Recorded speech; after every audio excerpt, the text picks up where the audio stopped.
सुबह 4:30 बजे हमें उठ जाना रहता। सुबह ही हमारे दरवाजे पे मतलब एक दस्तक हुई कि मैडम चाय है। सारे लोग फोटोज वीडियो डालते रहते थे, तो एक तो मेरी भी एक्साइटमेंट थी कि मैंने इससे पहले कभी एक्सरसाइज नहीं की थी, तो मुझे लगा कि कैसे एक्सरसाइज की जाएगी, मैं दौड़ पाऊंगा कि नहीं दौड़ पाऊंगा। सबसे अच्छी चीज यहाँ की ये लगती है कि 4:30 बजे हम लोग पर डे उठ जाते हैं विदाउट एनी अलार्म। वर्दी में आपको एक अलग तरह की रिस्पॉन्सिबिलिटी और एक अलग तरीके का कॉन्फिडेंस फील होता है। हेलो दोस्तों, नमस्कार। मेरा नाम है विवांशु। स्वागत है आप सभी का हमारे एक और नए वीडियो में। तो दोस्तों, अभी हमारे साथ आप लोग देख सकते हैं तीन डीएसपी साथ में बैठे हैं, जो कि इलाहाबाद यूनिवर्सिटी के छात्र हैं।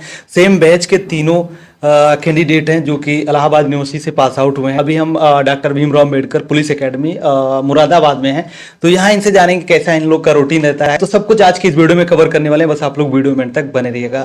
सबसे पहले तो सर, मैम, आप सभी लोग का बहुत बहुत स्वागत है हमारे चैनल पर। Thank you. इसका मैम, सबसे पहले तो हम आपसे जानना चाहेंगे कि जब से आपका रिजल्ट आया, रिजल्ट के बाद ट्रेनिंग में आने के पहले का दिन, जो बीच का पीरियड था, वो कैसा बीता, मतलब किस तरीके रहा? देखिए, उस समय तो मेरा मेंस का एग्ज़ाम था, तो उसकी पढ़ाई कर रहे थे। बाकी मन में आदमी सोचता है कि ट्रेनिंग कैसी होगी, बहुत बहुत से ख्याल रहते हैं। तो बाकी कुछ समय हमारा मेडिकल अपॉइंटमेंट लेटर इस सब में गया। तो अब ट्रेनिंग के बाद ऐसा लग रहा है कि हाँ, जितनी आकांक्षाएं थी उस वक्त की ट्रेनिंग ऐसी होगी, हम डिसिप्लिन्ड हो जाएंगे, हमारी फिजिकल फिटनेस अच्छी हो जाएंगी, तो जितनी भी आकांक्षाएं वो थी आज शायद पूरी हो रही हैं। और उसके बाद जब आप ट्रेनिंग पे आए, यहाँ पहला दिन आपका कैसा रहा, किस तरीके से बीता? मतलब जितना आप एक्सपेक्ट करें उसी तरीके से था, या कैसा रहा पहला दिन? मतलब मैंने इतनी डिफ़िकल्टी नहीं सोची थी, थोड़ा डिफ़िकल्ट रहा पहला दिन। हम लोग आए थे तो यहाँ गर्मियों का समय था। सुबह 4:30 बजे हमें उठ जाना रहता था। सुबह ही हमारे दरवाजे पे मतलब एक दस्तक हुई कि मैडम चाय। तो मतलब लगा कि अच्छा क्या है ये। तो उठे तो देखे कि मतलब मैसेज आ रहा था ग्रुप पे कि सबको तैयार होना है, 5:30 बजे से पीटी है। इतना सुबह हम कभी तैयारी के टाइम भी मतलब जल्दी नहीं उठते, एग्ज़ाम होता है तभी उठते हैं। तो 5:30 बजे से हमारी पीटी थी। सब बच्चे एक ही तरह के कपड़े पहन के निकलते हैं। मतलब एक अलग जोश रहता है कि हम पहली बार ग्राउंड जा रहे हैं, आज क्या होता है। तो हाँ, मतलब थोड़ा डिफ़िकल्ट था वो पहला दिन। अनएक्सपेक्टेड भी था, थोड़ा डिफ़िकल्ट था, पर एक नई ऊर्जा के साथ हमने अपने दिन की शुरुआत की थी। अरविंद सर, हम आपसे जानना चाहते हैं कि जैसे कि आप सभी लोग एक ही बैच के हैं इलाहाबाद यूनिवर्सिटी के, तो क्या पहले से मतलब आपको अंदाजा था कि हम में से मतलब साथ में कहीं ना कहीं ट्रेनिंग एकेडमी में सब लोग मिलने वाले हैं? सर, जैसा कि जब सिलेक्शन हुआ तो हमें पता चला कि हमारे साथ के जैसे 2-3 लोग और हैं हम लोग साथ ही में। तो एक्चुअली हम लोग डिपार्टमेंट के भी सेम है, ज्योग्राफी डिपार्टमेंट के हैं। तो जब वहाँ पे थे तो हम लोग सिलेक्शन हुए, उसके बाद ही हम लोगों ने बात भी किया एक दूसरे से। तो एक ये एक्साइटमेंट तो था ही कि जब हम लोग ट्रेनिंग में जाएंगे तो साथ मिलेंगे। फिर हम लोग का एक ग्रुप भी है, अपना घूमना फिरना, थोड़ा सा एंजॉय करना। तो अच्छा लगता है सर कि हमारे साथ के, हमारी यूनिवर्सिटी के, हमारे बैच के लोग हैं। किस बैच के? मतलब आप सर, कब हम लोग 2019 बैच के पास आउट हैं। और जैसे हम दोनों लोगों का ज्योग्राफी था, हम दोनों लोगों का फिर इकोनॉमिक्स भी था, ऐसे तो हम लोगों का मतलब साथ ही सब चीज़ हुआ है। तो पहले भी मिलना जुलना होता था वहाँ कॉलेज में? सर, कॉलेज में तो चीज़ें थोड़ी सी कम रही, ज़्यादा नहीं हो पाया, लेकिन यहाँ पे मतलब कि ज़्यादा हम लोग का है। और आपका पहला दिन यहाँ एकेडमी में कैसा रहा था? सर, एक्चुअली क्या है कि जैसे मैं तो इन दोनों लोगों से लेट आया हूँ, क्योंकि मेरा मेंस था। एक्चुअली मेंस तो इन दोनों लोगों का भी था, हम तीनों ने ही इस बार यूपीपीसीएस का मेंस दिया हुआ है। तो मैं थोड़ा मेंस के लिए रुका था, कुछ और भी कारण थे जिनकी वजह से मैं थोड़ा लेट आया। तो मैं अभी 20-25 दिन पहले आया हूँ। तो चूंकि ये लोग पहले आ चुके थे तो थोड़ा मेरे लिए आसानी हो चुकी थी, क्योंकि इन लोगों से मैं डायरेक्ट बात कर लेता था कि हाँ क्या है, कैसे दिक्कत है। थोड़ा हमको इन लोगों से थोड़ा सा कम डिफिकल्टी हुई। और जब मैं मेंस लिखने के लिए वहाँ भी था, तो जब दिल्ली में था, मेंस की तैयारी भी कर रहा था कि मेंस देना है, इस बार देना है, तो ये भी था कि एक्साइटमेंट भी बहुत ज़्यादा थी, क्योंकि इन लोगों को देखता था, इन लोगों से पूछता था बार बार कि ट्रेनिंग में क्या चल रहा है, कैसे चल रहा है। बाकी सारे लोग फोटोज वीडियो डालते रहते थे, तो एक तो मेरी भी एक्साइटमेंट थी कि भाई कि जल्दी सारे लोग वर्दी पहने हैं, हम भी वर्दी पहने। और जैसे जैसे मैं पहले दिन आया तो मुझे छोड़ने के लिए भी मेरे 10-12 दोस्त दिल्ली से यहाँ आए थे मुझे छोड़ने के लिए। तो वो मुझे सबसे अच्छा, तो वो मेरे लिए बहुत अच्छा पल था कि मेरे दोस्त मुझे यहाँ तक सपोर्ट करने आए। फिर उसके बाद मैं ट्रेनिंग एकेडमी में आया। फिर यहाँ भी चूँकि मैं यहाँ कई लोगों को बहुत पहले से 15-20 लोगों तो ऑलरेडी मैं पहले से जानता हूँ, तो उन लोगों से भी थोड़ा सा इंटरेक्शन मेरा अच्छा है। तो यहाँ आके फिर अब तो जैसे पूरा परिवार ही, मतलब एक बैच ही पूरा परिवार की तरह हम लोगों को लगता है, और बहुत ही इंजॉयमेंट के साथ ट्रेनिंग कर रहे हैं। बस ये है कि यहाँ पे चीज़ें हैं कि थोड़ी सी हम लोगों को पढ़ाई के लिए टाइम थोड़ा सा उतना नहीं निकाल पा रहे हैं अभी, लेकिन हम आने वाले समय में जो यहाँ कंफर्टेबल हो जाएंगे तो चीज़ें हमारे लिए तो धीरे धीरे थोड़ी बेहतर हो जाएंगी। सर, राज सर, हम आपसे जानना चाहेंगे जैसे कि आपका जब पहला दिन रहा तो क्या डिफिकल्टीज मतलब अभी तक आपको फेस करनी पड़ रही है ट्रेनिंग के दौरान? जी मुझे तो केवल ये था कि मैंने इससे पहले कभी एक्सरसाइज नहीं की थी, तो मुझे लगा कि कैसे एक्सरसाइज की जाएगी, मैं दौड़ पाऊंगा कि नहीं दौड़ पाऊंगा। तो लेकिन हम लोग के एकेडमी ने बहुत अच्छे तरीके से सपोर्ट किया कि वो धीरे धीरे हम लोगों को खोलते रहे। जो शुरुआत में आए तो उनके साथ फायदा ये हुआ कि उनको एक बारगी नहीं दौड़ाया गया, उनको धीरे धीरे उनकी पहले बॉडी खोली गई, फिर वो धीरे धीरे हम लोग बहुत अच्छे तरीके से आज लगता है कि नहीं हम लोग 5 से 6 राउंड अच्छे तरीके से मार लेते हैं। और अगर कभी कभी ऐसा रहता है कि 40 मिनट भी अगर दौड़ाया जाता है, बीच में हम लोग को 2 मिनट का रेस्ट देके, तो हम लोग 40 मिनट तक लगातार भी दौड़ लेते हैं। तो ये अच्छा लगता है कि हम लोग को ने अपनी जो सीमाएं हैं उसको लांघी हैं और हम लोग निरंतर दिन प्रतिदिन एक अच्छे व्यक्तित्व के रूप में उभर कर आ रहे हैं। सर जैसे कि जब यहाँ एकेडमी में आने के पहले आपने मतलब ट्राई नहीं किया कि एक्सरसाइज वगैरह करने का या रनिंग करने का?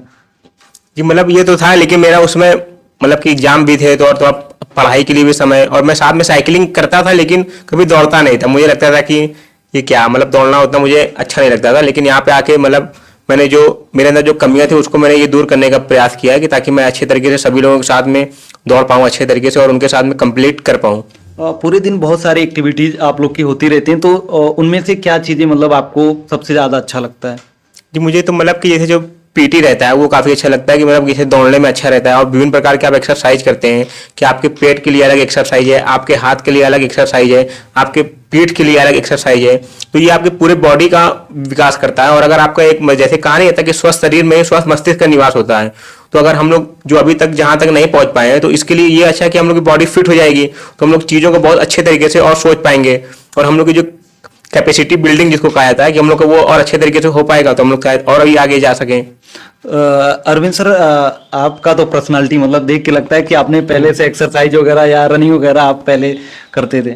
सर एक्चुअली बहुत ज़्यादा तो नहीं किया हूँ, लेकिन जैसे पहले मैं एयरफोर्स नेवी की तैयारी किया था 12th के बाद, तो थोड़ा बहुत किया था। लेकिन जब मैं यहाँ आने से पहले सबसे ज़्यादा तो मेरी एक्साइटमेंट इसीलिए थी क्योंकि मैं 4-5 साल से जब से दिल्ली गया हूँ तैयारी में, तो ना एक्सरसाइज हो पाता, ना टाइम से उठना, वहाँ पे 7 बजे 8 बजे उठना, 2 बजे सोना होता है। और मुझे सबसे अच्छी चीज़ यहाँ की ये लगती है कि 4:30 बजे हम लोग पर डे उठ जाते हैं विदाउट एनी अलार्म।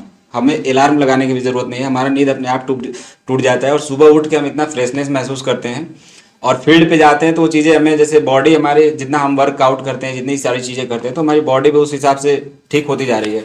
और जैसे हमारी बॉडी ठीक होती है तो एक तो वर्दी का भी थोड़ा सा वो अपना होता है कि वर्दी भी अच्छा लगता है, दिमाग भी सही रहता है, स्वास्थ्य भी हम लोग का धीरे धीरे सही रहता है। जैसे कि अभी दिल्ली में हम लोग इतने साल से थे, तो दिल्ली के आप जानते हैं वहाँ की हवा थोड़ा पोल्यूशन वगैरह है, और यहाँ पे ये चीज़ें मतलब ज़्यादा हम लोग के लिए सही है, सूटेबल है। और बाकी पूरे दिन की रूटीन की बात करें तो क्या क्या चीज़ें रहती हैं पूरे दिन में? सर रूटीन में यही है कि पहले हम लोग को रोज सुबह 4:30 बजे उठना है, और यहाँ पे 5:30 बजे हम लोग ग्राउंड में जाते हैं। वहाँ से हम 2 घंटे की एक्सरसाइज 2-2.5 घंटे की करते हैं। 8 बजे यहाँ आते हैं, उसके बाद हम नाश्ता करते हैं, नाश्ता करके आधे घंटे गैप होता है, उसमें नहा वहा के फिर हमको 9:50 से क्लास पे जाना होता है। फिर क्लास से हम 4 घंटे की क्लास होती है, 2:10 तक हम लोग आते हैं। फिर हम लंच करते हैं दोपहर का, उसके बाद हम लोग रूम पे आते हैं, आधे घंटे का रेस्ट होता है। उसके बाद फिर हम यहाँ से 3:40 पे लगभग यहाँ से जाते हैं, और उसके बाद सर 6 बजे तक हम लोग ग्राउंड में फिर शाम वाला वो एक्सरसाइज करते हैं। शाम के बाद फिर हम आते हैं, उसके बाद हम खाली होते हैं सर। मैम हम आपसे जानना चाहेंगे जैसे कि जब स्टूडेंट लाइफ थी उसके बाद अभी आप ऑफिसर ट्रेनी हैं, तो पहले से अभी तक में क्या बदलाव आपको लग रहा है कि स्टूडेंट से अभी ऑफिसर बन गए हैं, तो क्या बदलाव आपको लग रहा है? देखिए मेरी मतलब स्टूडेंट लाइफ में भी मेरी डिसिप्लिन लाइफ थी, तो पर अभी ट्रेनिंग में ऐसा है कि उससे भी ज़्यादा डिसिप्लिन है। टाइम की बहुत अच्छी पाबंदी अब हो गई है, पहले भी थोड़ी बहुत टाइम पाबंद में थी पर अब और ज़्यादा हो गया है। दूसरी बात यह है कि मतलब कॉन्फिडेंस आदमी का बहुत बूस्ट हो जाता है, और स्पेशली वर्दी पहनने के बाद वर्दी में आपको एक अलग तरह की रिस्पॉन्सिबिलिटी और एक अलग तरीके का कॉन्फिडेंस फील होता है। तो यही है, अब लगता है कि मतलब अपने ऊपर जिम्मेदारियां हैं। स्टूडेंट लाइफ में आपको लगता है कि आपकी अपने प्रति जिम्मेदारी है, अपने माँ बाप के प्रति जिम्मेदारी है, परिवार के प्रति है। बस अभी लगता है कि आपके बिहेवियर को समाज के द्वारा देखा जा रहा है, आप जैसा भी बिहेव करते हैं उसका इम्पैक्ट पड़ेगा लोगों पर। तो इसलिए यही है कि अपने बिहेवियर को बहुत अच्छे से कंट्रोल करके अच्छे से बिहेव करना है, यही। मैम जैसे बहुत सारी फिजिकल एक्टिविटीज अभी पर डे होती रहती हैं, तो कितना चैलेंजिंग रहता है आपके लिए, या फिर कौन सा पार्ट आपको सबसे अच्छा लगता है?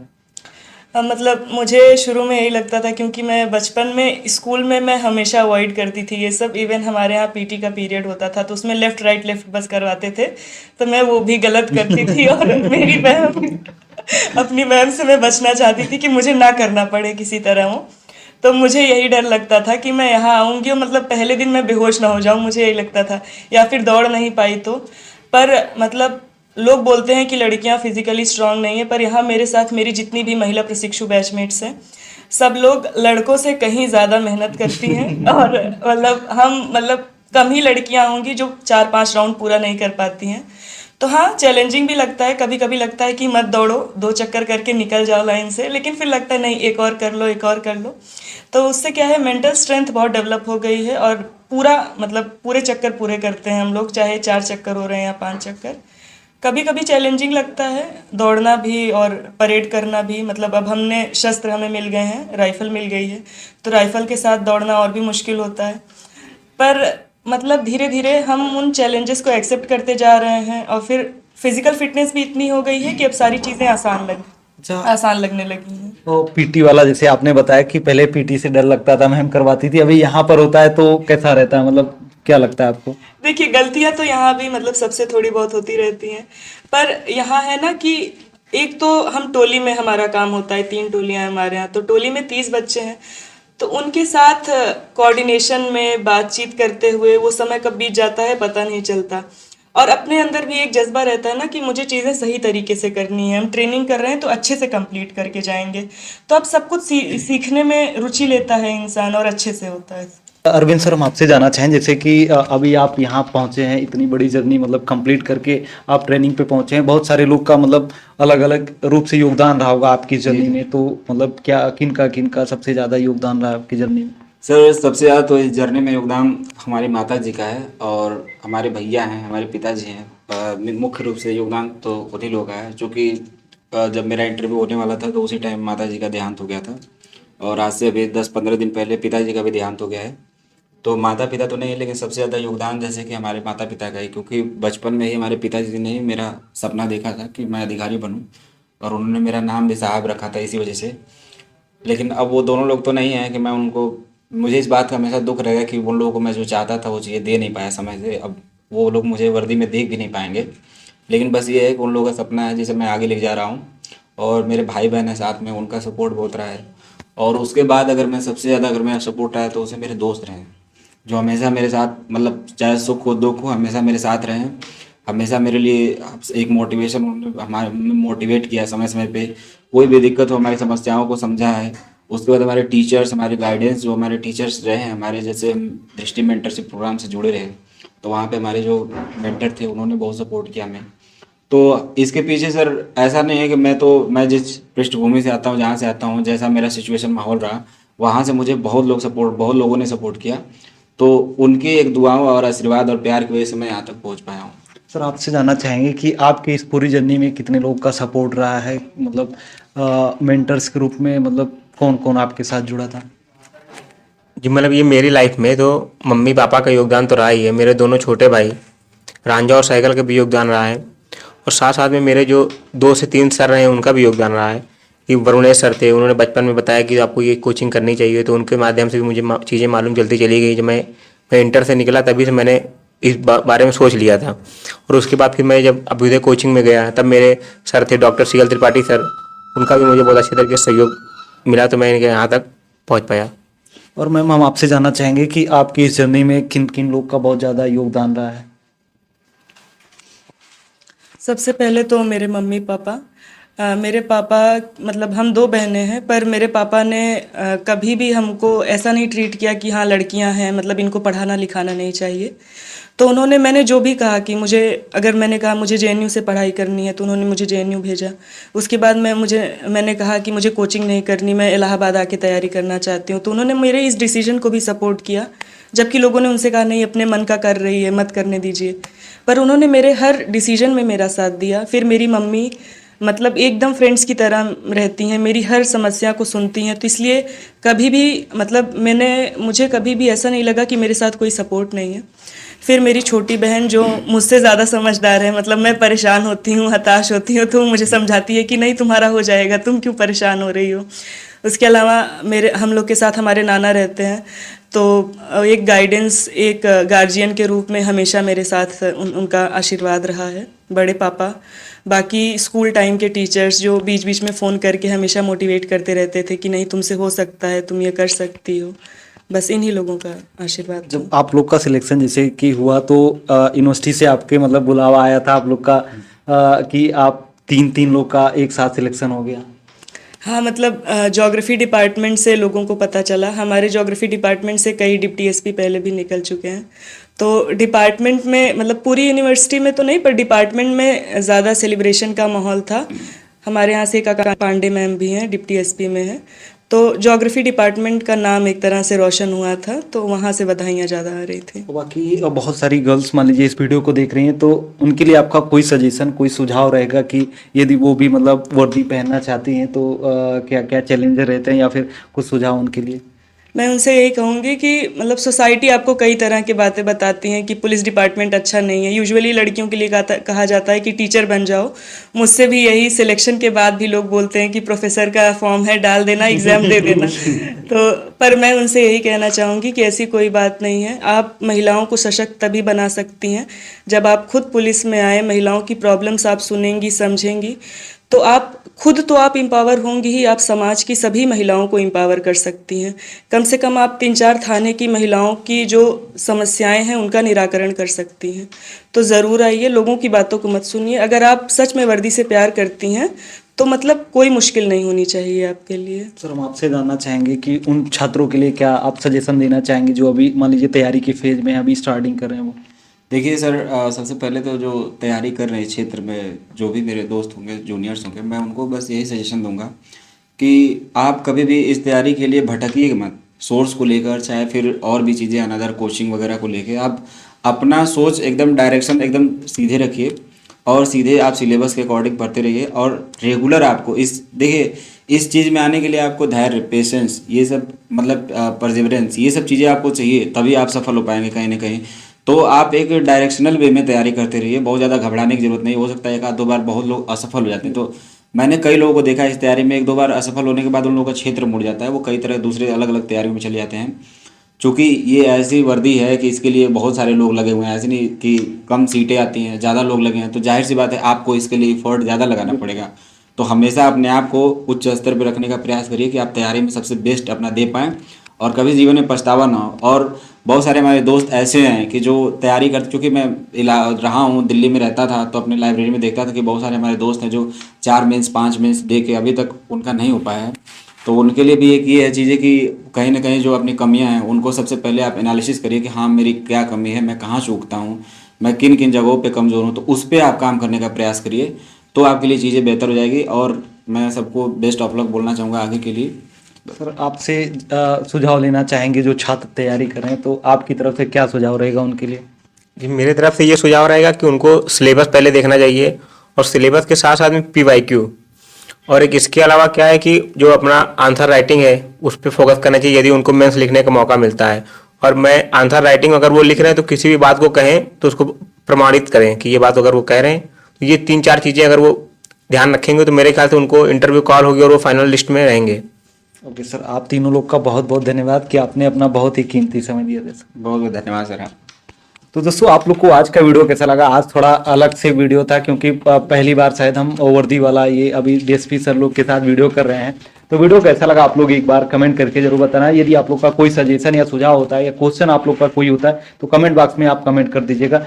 तो वीडियो कैसा लगा कमेंट करके जरूर बताना। यदि अच्छा लगा हो तो लाइक, कमेंट और शेयर जरूर कर दिएगा। चलिए फिर मिलते हैं अपने नेक्स्ट वीडियो में, तब तक के लिए जय हिंद, वंदे मातरम।